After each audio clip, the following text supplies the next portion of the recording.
पे योजनाएं लाएगी, काम करेगी, लोगों का आर्थिक स्थिति सुधरेगा, लोगों का सामाजिक स्थिति सुधरेगा, लोगों का एजुकेशन का स्तर सुधरेगा। अधिक गरीबों के आवाज़ हैं, उनके आवाज़ को ज़बरदस्ती दबाने की कोशिश हो रही थी। उनकी लोकसभा सदस्यता को रद्द किया गया था, जिसको कोर्ट ने फिर से बहाल दिमाग में भरा हुआ है।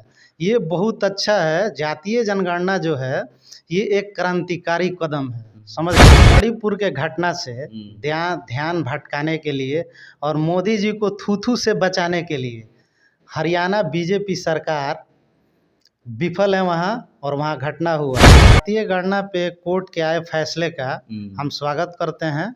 ये गरीबों के हित में, और माननीय मुख्यमंत्री नीतीश कुमार जी और हमारे नेता माननीय उप मुख्यमंत्री तेजस्वी यादव जी को हम बधाई देते हैं। उनके पास ना कोई नीति है और ना कोई काम है। जिसका काम है दंगा, गाय गंगा और दंगा, वो तो वही करेगा। बिहार में फिर से एक बार जो जातीय गणना था वो स्टार्ट हो गया है। पटना हाई कोर्ट ने इजाज़त दे दिया है कि फिर से बिहार में जो जातीय गणना को चालू कर दिया जाए। इसको लेकर गोपालगंज में है, और गोपालगंज के राष्ट्रीय जनता दल के युवा प्रवक्ता एजाज खान हैं। इनसे बात करेंगे कि कितनी खुशी है जब ये पटना हाई कोर्ट ने ये फिर से इजाज़त दे दिया कि आप जो गणना रुका था उसको फिर से चालू किया जाए। तो आरजेडी के लिए कितनी बड़ी बात है, बिहार वासियों के लिए कितनी बड़ी बात है, बात करते हैं। सबसे पहले स्वागत है हमारे चैनल में। जी, आपका भी मेरे तरफ से बहुत बहुत स्वागत है। आपके चैनल का भी स्वागत है, और आपके चैनल के दर्शकों का भी मेरे तरफ से बहुत बहुत स्वागत। कितना खुशी है कि जो जातीय गणना पर रोक लगी थी वो फिर से पुनः चालू हो रहा है। जी, जातीय गणना पे कोर्ट के आए फैसले का हम स्वागत करते हैं। ये गरीबों के हित में है, और माननीय मुख्यमंत्री नीतीश कुमार जी और हमारे नेता माननीय उप मुख्यमंत्री तेजस्वी यादव जी को हम बधाई देते हैं। ये गरीबों के हित में है, गरीबों के लिए है। जातीय जनगणना का मुख्य उद्देश्य है कि आम जनों को, गरीब जनता, हर वर्ग में गरीब हैं, किसी भी जाति में जाइएगा, राजपूत में, भूमियार में, ब्राह्मण में, पठान में, मतलब बिहार में कितनों भी जाति, हाँ, हर जाति हर वर्ग में गरीबी है।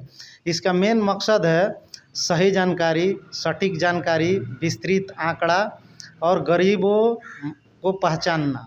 जो गरीब है, बेसहारा है, असहाय है, उसकी पहचान जातिगत जनगणना से ये सब सामने आएगी।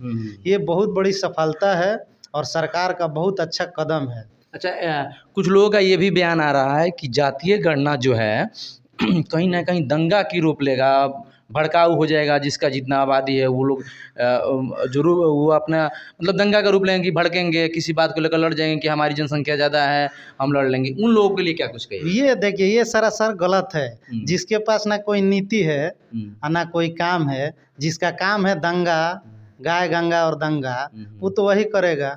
उसके दिमाग में भरा हुआ है। ये बहुत अच्छा है। जातीय जनगणना जो है ये एक क्रांतिकारी कदम है, समझ गए। सरकार, बिहार सरकार इसके ऊपर काम कर रही है। मेरा मांग है कि पूरे देश में जातीय जनगणना होना चाहिए। इससे बहुत तरह का फायदा है, सबको लाभ है। सबसे पहली बात कि देखिए, इसमें जो भी मतलब पहले मकान, जो भी जनगणना करने आते हैं उनका काम है पहले आपका मकान देखेंगे। मकान पे एक बिहार सरकार के तरफ से एक नंबर दिया जा रहा है, मकान नंबर। उसके बाद से परिवार का जो मुखिया है उसका जातीय जनगणना रजिस्टर में नाम दर्ज हो रहा है। उसके बाद परिवार के सभी सदस्यों का नाम दर्ज होगा, ठीक है। परिवार में कौन प्राइवेट नौकरी में है, कौन सरकारी नौकरी में है, कौन गजटेड नौकरी में है, कौन नॉन गजटेड नौकरी में है, ये सारी जानकारियाँ दर्ज होगी। जब ये सारी जानकारियाँ दर्ज होगी तब न क्लियर होगा कि हमारा आर्थिक स्थिति क्या है, हमारा एजुकेशन का स्थिति क्या है। ऐसे कैसे पता लगेगा? और उसके बाद सरकार के पास जब सारा आंकड़ा हो जाएगा, जब सारा आंकड़ा लोगों के सामने आ जाएगा, उसके ऊपर सरकार काम करेगी, योजनाएं लाएंगी, उसके ऊपर काम होगा। आप बताइए, आप जिस जाति से आते हैं या हम जिस जाति से आते हैं, हमारे जाति में भी गरीब लोग हैं, कमज़ोर लोग हैं, आपके जाति में भी गरीब लोग हैं, कमज़ोर लोग हैं। तो ये तो बहुत अच्छी पहल है सरकार की, ऐसा होना चाहिए। जब बिहार में अगर देखा जाए तो 80% जनता चाहती है कि गणना हो।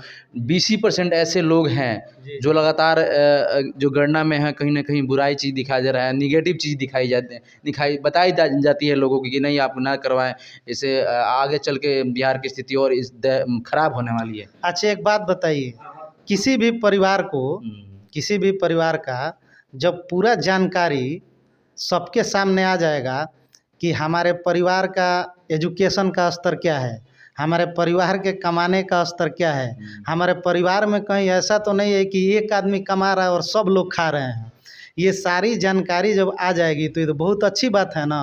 सरकार का मकसद है, जाति जनगणना कराने का मकसद है कि सब जो भी है हर जाति में जो गरीब, कमज़ोर, मजबूर लोग हैं, मजदूर किस्म के लोग हैं, उनकी जानकारी क्लियर हो। इसके बाद सरकार इस पे योजनाएं लाएगी, काम करेगी, लोगों का आर्थिक स्थिति सुधरेगा, लोगों का सामाजिक स्थिति सुधरेगा, लोगों का एजुकेशन का स्तर सुधरेगा। ये तो बहुत अच्छा कदम है ना सरकार का। सर उन लोग के लिए बेचैनी क्यों छाई हुई है इतनी एकदम? देखिए- बिल्कुल जब से आया है तब से पता चल रहा है कि नींद की गोली लेकर सो रहे हैं उन लोग। अब मान लीजिए हमको कुछ करना है नहीं, सिर्फ जुमला पे जुमला देना है, तो हमको तो बेचैनी छाएगी, जाहिर सी बात है। और जो काम करेगा उसको किस चीज़ की बेचैनी है? सही काम है, अच्छा काम है। 84% जनता, आप ही ना कह रहे हैं, 84% जनता पक्ष में है और बाकी अदर लोग पक्ष में नहीं हैं।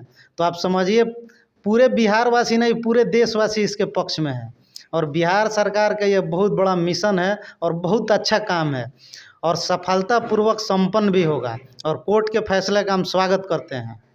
अच्छा, ऐसे तो जैसे जातीय गणना हो रही है, कहीं न कहीं इस चीज़ को भी पता हो जाएगा कि आखिर जो जूता सुनने वाला जो काम व्यक्ति है वो कौन, आखिर एक ही जात के लोग क्यों करते हैं। हाँ। अगर आपको जातीय जनगणना से ज़्यादा दिक्कत हो रही है तो जो मोची हैं वही क्यों नहीं, हर कास्ट के लोग क्यों नहीं काम करते हैं? तो उन लोग के लिए कहीं न कहीं एक कहा जाए कि तमाचे चेहरे पे थप्पड़ की तरह जी हो गया। बिल्कुल बिल्कुल, ये देखिए बहुत बड़ी अपॉर्चुनिटी है। जातीय जनगणना जब होगी तब ना क्लियर होगा सामने कि हमारी स्थिति क्या है, हमारे परिवार की स्थिति क्या है, आपकी स्थिति क्या है, आपके परिवार की स्थिति क्या है, आपके परिवार में कितने लोग शिक्षित हैं, कितने लोग अशिक्षित हैं, कितने लोग कमा रहे हैं, कितने लोग बेकार घूम रहे हैं, ये सब क्लियर हो जाएगा। अच्छा, ये भी उन लोग को डर लग रहा है कि जिसकी ज़्यादा जनसंख्या होगी उसकी ज़्यादा साझेदारी होगी। ये गलत बात है। देखिए इसमें कम है तो जनसंख्या नहीं, इसमें जनसंख्या वाली कौन सी बात है? अगर हम मुस्लिम बिरादरी से हैं, हमारी जो जाति है, हमारे जाति का ना सब क्लियर होगा कि हमारे जाति में या मेरे परिवार में कितने लोग पढ़े लिखे हैं, कितने लोग जाहिल हैं, कितने लोग कमा रहे हैं, कितने लोगों के पास घर है कि नहीं, कितने लोगों के पास वाहन है कि नहीं, कितने लोगों के पास मोबाइल है कि नहीं, ये सब क्लियर होगा और सच्चाई यही है। अच्छा, क्या लगता है जैसे मतलब 80-85% ये जो गिनती था वो हो चुका था, मात्र 20% ऐसा है गिनती जो बच चुका है। तो क्या लगता है कि जैसे ही जो विपक्ष है वो सुप्रीम कोर्ट की ओर जाने के लिए रुख अपना चुकी है, तो कहीं ना कहीं अगर 2-10 दिन के अंदर अगर ये पूरी डाटा क्लियर हो जा रही है तो अच्छा रहेगा, नहीं तो फिर कहीं आपकी जो गणना है बीच में फिर सुप्रीम कोर्ट आपको रोकेगी तो परेशानी होगी। देखिए अब तो सुप्रीम कोर्ट, हाई कोर्ट ने जातीय जनगणना के पक्ष में फैसला दिया है। हाई कोर्ट ने दिया है। हाँ, हाई कोर्ट ने दिया है और मुझे पूर्ण विश्वास है, भरोसा है कि हमेशा सच्चाई की जीत होती है और ये बढ़िया काम है, अच्छा काम है, जनहित का काम है, समझ रहे हैं। आम जनों, हर वर्ग में जो गरीब लोग हैं सबके भला के लिए काम है। मुझे पूर्ण विश्वास है जातीय जनगणना होगा और हो के रहेगा और सबके सामने क्लियर हो जाएगा, एकदम आईने की तरह साफ हो जाएगा। ये बहुत बेहतरीन काम है और होना भी चाहिए। राजनीतिक असर कितना पड़ने वाला है? राजनीतिक असर क्या पड़ेगा? बस मान लीजिएगा जो विपक्ष है उसका वही काम है, आप समझ रहे हैं। अभी देखिए उनका जो काम है सारे दुनिया के सामने है, ठीक है, उससे उनको फुर्सत है नहीं, तो क्या करेंगे? जो अच्छा काम है उसका विरोध करना, अपने पास तो कोई ना योजना है, ना कोई मिशन है, ना कोई काम है, करेंगे क्या वो? विपक्ष का ये भी आरोप है कि अगर जातीय गणना में ये क्लियर हो जाएगा कि इस ज़िला में इसकी संख्या ज़्यादा है तो वहाँ पे उसी कास्ट का, उसी रिलीजन का कैंडिडेट उठेगा तो कहीं ना कहीं प्रॉफिट होगा। नहीं, ये सब गलत बात है। इसमें जाति बिरादरी से क्या मतलब है? हमारे जाति के कितने लोग साक्षर हैं, कितने लोग बेकार हैं, कितने लोगों के पास घर है कि नहीं है, कितने लोग कमा रहे हैं, इससे मतलब है ना। इसमें राजनीति से क्या मतलब है? ये तो जनहित का काम है, सबके लिए है, सबके लिए अच्छा है। हर वर्ग में गरीब लोग हैं। बिल्कुल बिल्कुल। जी। चलिए थोड़ा सा बात कर लेते हैं राहुल गांधी के फैसले को लेकर कि जो कल का एक जो फैसला है बहुत ही ऐतिहासिक फैसला है, क्या कुछ कहना चाहिए उसके बारे में बताइए। बहुत स्वागत योग्य फैसला है और उस फैसले का हम स्वागत करते हैं। राहुल गांधी गरीबों के आवाज़ हैं, उनके आवाज़ को ज़बरदस्ती दबाने की कोशिश हो रही थी। उनकी लोकसभा सदस्यता को रद्द किया गया था, जिसको कोर्ट ने फिर से बहाल किया। ये बहुत खुशी की बात है और बहुत अच्छी बात है।